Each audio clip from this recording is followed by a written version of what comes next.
This marks a significant turning point in U.S. politics. According to U.S. Treasury Secretary Scott Bessent, Zohran Mamdani, the newly elected mayor of New York City, is not just a rising star but has already positioned himself as clearly the leader of the Democratic Party. Bessent's assessment reflects a growing sentiment in Washington that Mamdani's rapid ascent, broad appeal, and decisive campaign have reshaped the Democratic landscape, placing him at the center of the party's future direction. Bessent made these remarks after the much-talked-about Oval Office meeting between Mamdani and President Donald Trump. What was expected to be tense, given their ideological divides, turned into what Bessent described as a sign of how open-minded the president is. According to Bessent, Mamdani ran a great campaign. This, he said, demonstrated both political skill and broad appeal, enough for him to be viewed as the new face of the Democratic Party. But Bessent was also careful to note that governing will be far harder than campaigning. Running a city like New York means more than speeches, it means keeping people safe, clearing the trash, running subways on time, maintaining sanitation. That's where he said the real test lies.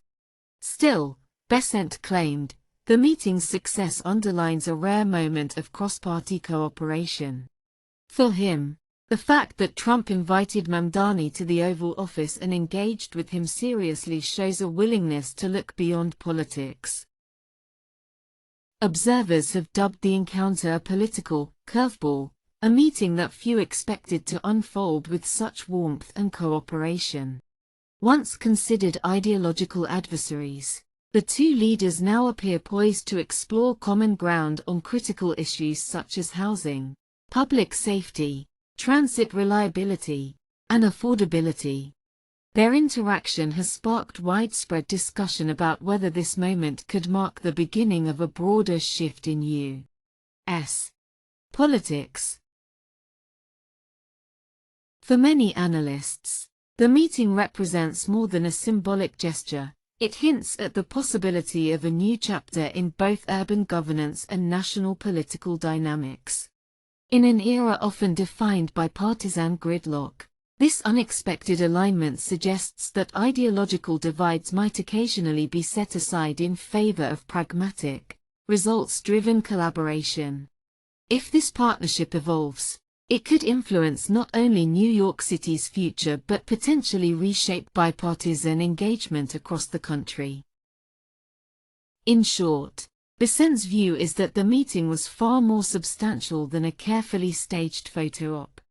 To him, it represented a sincere attempt at dialogue, the kind of political outreach that, if nurtured properly, could realign alliances and soften entrenched divides.